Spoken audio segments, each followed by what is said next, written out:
Hello everyone. Welcome back to Snap's Let's Learn Academy. Now in this lecture we will understand about the inter-process communication. There are several processes are running concurrently in system. The way in which the process are communicating with each other is called as inter-process communication. Now in inter-process communication there are several processes, as I said, executing concurrently in operating system, and system may be either independent processes or cooperating processes. Independent processes are those processes those doesn't share the data with other processes. So therefore we are saying that a process is independent if it does not share the data with any other process executing in the system. So assume that a P1 is there. So P1 is the independent process, and this process does not share the data with other process like P2 process, P3 process, and so on. So all P1, P2, P3 are executing in the system concurrently, but P1 doesn't share any data with other processes. So such processes are called as independent process. In other side, there is a cooperating process. A process is cooperating if it can affect or be affected by other processes executing. Means a P1 can be affected by the P2. A P2 is sharing some data to P1, or P1 is sharing some data or giving some data to P2 or P3. Right. So clearly any process that shares the data with other processes is cooperating process. Now P1 is also cooperating process, P2 is also cooperating process. If P3 is not sharing the data, neither it is sharing nor it is taking any data, then it is called independent process. But where the P1 and P2 are both are sharing the data with each other, then both P1 and P2 become a cooperating processes. So this is the definition of the independent and cooperating processes. Now there are several reasons for providing an environment that allows the process cooperations. The first one is the information sharing. So the first reason, in the information sharing, since the several users or the applications may be interested in the same piece of information, means we have several applications. So here we can take the example of application or user or processes. So many processes are interested in the same piece of information. We must provide an environment to allow concurrent access to such information. Means the piece of information, say piece of information is needed by P1,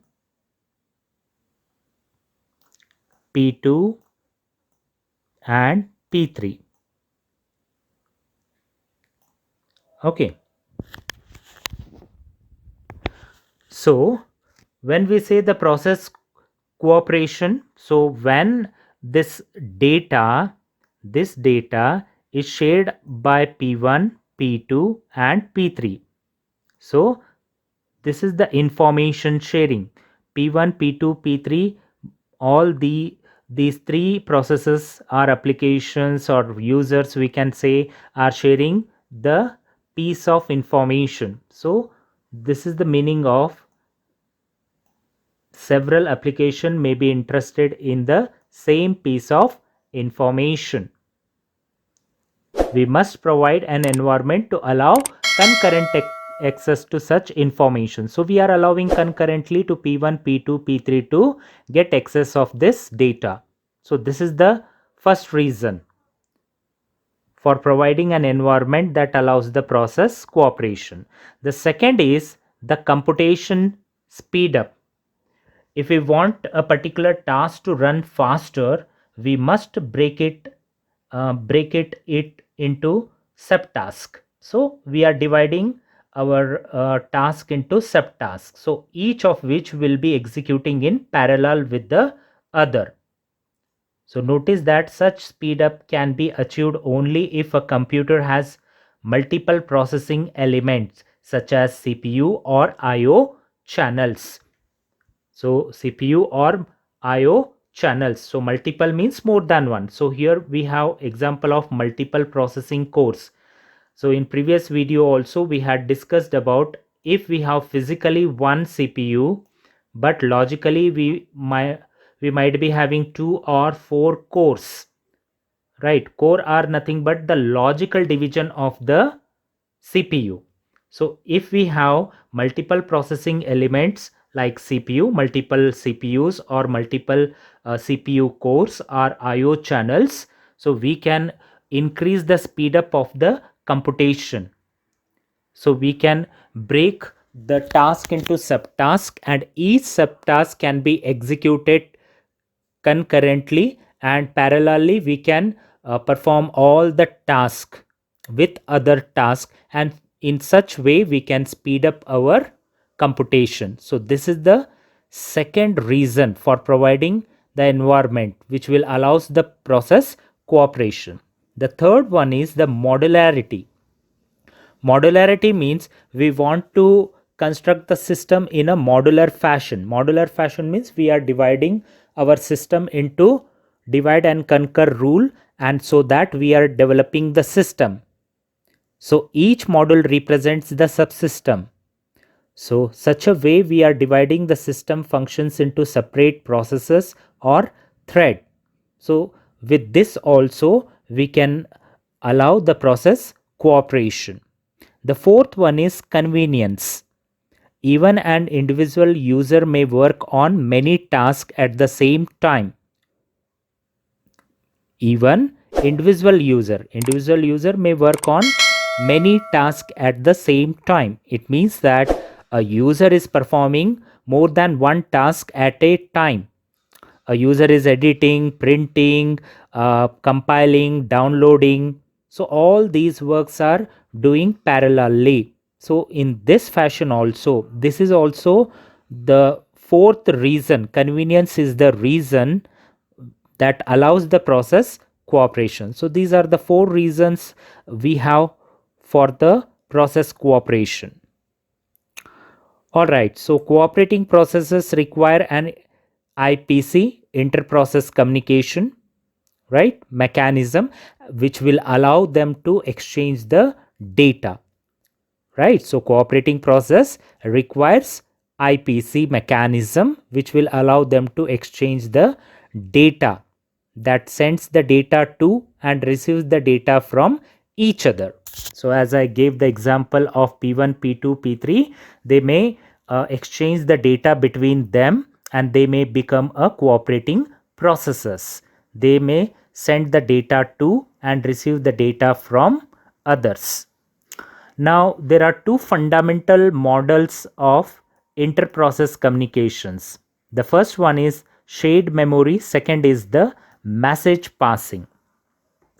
Now what happened in the shared memory? We are sharing a common memory. In the shared memory model, a region of memory that is shared by the cooperating processes is established. Means we will go with this diagram. Here we have a shared memory. This is the shared memory. Process A and process B both are sharing a common memory, right? So this is the meaning of cooperating processes is established, right? A region of memory that is shared by a cooperating process. Cooperating process is process A and process B is both cooperating processes, and they are sharing a common memory. Now the process can then exchange the information by reading and writing the data to the shared region. Means both the process A and B can exchange the information by reading and writing the data to the shared region. So here in the shared memory, in the shared region, they may read and write. Okay, so this is how the shared memory is used among the processes, and they may become a cooperative processes by sharing data between them.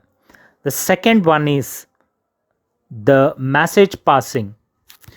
Now in the message passing model, in this communication, it takes place by message exchanged between the cooperating processes. Let me go back to the same diagram once again. Now here, process A and process B, we have two processes. Both are communicated via a messages, right? Message M0, M1, M2, M3 dash dash Mn. So these are the messages passed by process A and process B. So both are communicating with each other by exchanging the messages between them, and they become the cooperative processes. So in both of these models, if you see these models, right, so these models, many systems is implemented. Both these models, message passing is useful for exchanging smaller amount of data because no conflict need to be avoided, and message is also easier to implement than shared memory for inter-computer communication. Shared memory allows the maximum speed and convenience of communication, as it can done at memory speed when within a computer. A shared memory is faster than the message passing. So we have to remember these points. So shared memory is the faster than message passing, as message passing system are typically implemented using the system calls and thus require the more time consuming task of kernel intervention. So these are the some of the difference advantages between these two. So hope you understood the inter-process communication. So kindly share, like and comment on this video. In the upcoming video, we will talk about the shared memory systems. So thank you for watching.